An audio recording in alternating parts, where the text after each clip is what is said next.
தமிழர்கள் அத்தனை பேருக்கும் வணக்கம். ராமநாதபுரம் மாவட்டம் முதுகுளத்தூர் அருகே ஒரு கிராமத்தில் பேருந்து நிலையம் அருகில் டாஸ்மாக் கடையானது இயங்கி வருகிறது. இந்த டாஸ்மாக் கடையை இழுத்து மூடக்கோரி நாம் தமிழர் கட்சியினர் வலியுறுத்தியுள்ளனர். ஆனால் அரசு நாம் தமிழர் கட்சியின் கோரிக்கையை ஏற்காது தொடர்ச்சியாக பேருந்து நிலையம் அருகே டாஸ்மாக் கடையை இயக்கி வந்துள்ளது. இதனால் நேற்றைய தினம் நாம் தமிழர் கட்சியினர் அந்த டாஸ்மாக் கடையை முற்றுகையிட்டு போராட்டத்தில் ஈடுபட்டு தற்காலிகமாக மூடியுள்ளனர். மேலும் இந்த டாஸ்மாக் கடையை நிரந்தரமாக மூடாவிட்டால் நாங்கள் அடித்து நொறுக்குவோம் என்று எச்சரிக்கையும் விடுத்துள்ளனர்.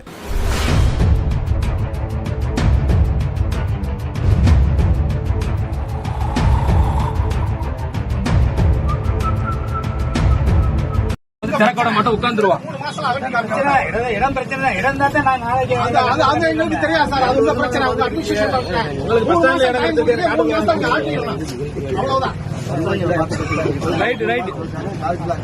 அப்படி இடம் கிடைச்சி சாராயம் பண்றதுக்கு அப்படி என்ன அரசுக்கு தேவை? டாஸ்மாக் அதிகாரி அடுத்த 3 மாசத்துல கடையை இங்கிருந்து அப்புறப்படுத்துறதா உத்தரவாதம் கொடுத்திருக்காரு. 3 மாசத்துல டாஸ்மாக் கடை அப்புறப்படுத்தப்படலைன்னா அது வெகுமக்கள் போராட்டமாக டாஸ்மாக் பூட்டு மேல பூட்டு போட்டு ஒரு தடவை உங்களுக்கு சொல்லணும்ல. எப்படின்னா, ஒரு ராத்திரியில எனக்கு அழைப்பு வருது. ஒரு உயர் காவல்துறை அதிகாரி எடுத்து பேசுறாரு. அதாவது 10 மணிக்கு கடை மூடணும், அதுக்கப்புறமா திறந்து வச்சுட்டு கொஞ்சம் பிளாக்கில் ஓட்டுறதுன்னு இருக்குது. அது ஓட்டிகிட்டு இருக்காங்க.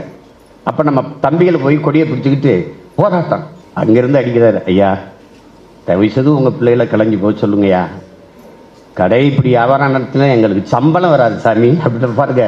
இப்படியே இருக்கு பாருங்க. அப்புறம் என்ன பண்ண சொல்கிறீங்க? சரி போங்கடா, நீ எந்த அதை போய் காலையில் போராடிக்கிறங்கடா, இருட்டில் போய் என்னடா அப்படின்னு சொல்லி அப்புறம் அனுப்பிச்சி வச்சேன். பாருங்கள், டாஸ்மார்க் ஊழியர்கள் போராடிட்டு 300 பேர் என்னோட வேலூர் சிறையில் இருந்தாங்க. அதில் அந்த தம்பிகள் எல்லாம் என்கிட்ட கையை பிடிச்சிக்கிட்டு சொன்னது, அண்ணா எப்படியாவது இந்த சனியை நான் மூடி விட்டுறணும் அண்ணா. பச்சை பிள்ளைகள்னா, சின்ன சின்ன பிள்ளைகள், பள்ளிக்கூடத்து பிள்ளைகள் வந்து சரக்கு கேட்குது. கேட்டால் நம்ம ஏதாவது சொன்னோம்னா, உங்கள் அப்பன்ட்ட காசுலையா குடிக்கிறேன், கொடு, நீ கொடுத்தா கூட வேற கடைக்கு போகிறேன். இது இப்போ ரொம்ப மனசே வலிக்குதுண்ணா. இது எப்படியாவது இருக்கணும்னா, சரி உங்களெல்லாம் மூடிட்டா வேலைக்கு என்ன, நாங்கள் பிச்சை எடுத்து கூட பிழைச்சிக்கிறோம்னா இதை மூடி விட்டுருங்க.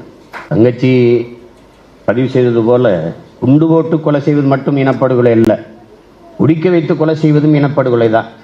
இவர்கள் தாலிக்கு தங்கம் கொடுத்தேன், அரப்பவன் கொடுத்தேன் சாதனைமா, குடிக்க வச்சு 2 லட்சம் பேர் தாலி எடுத்ததும் சாதனை தானே, அதை பேசுறது இல்லை.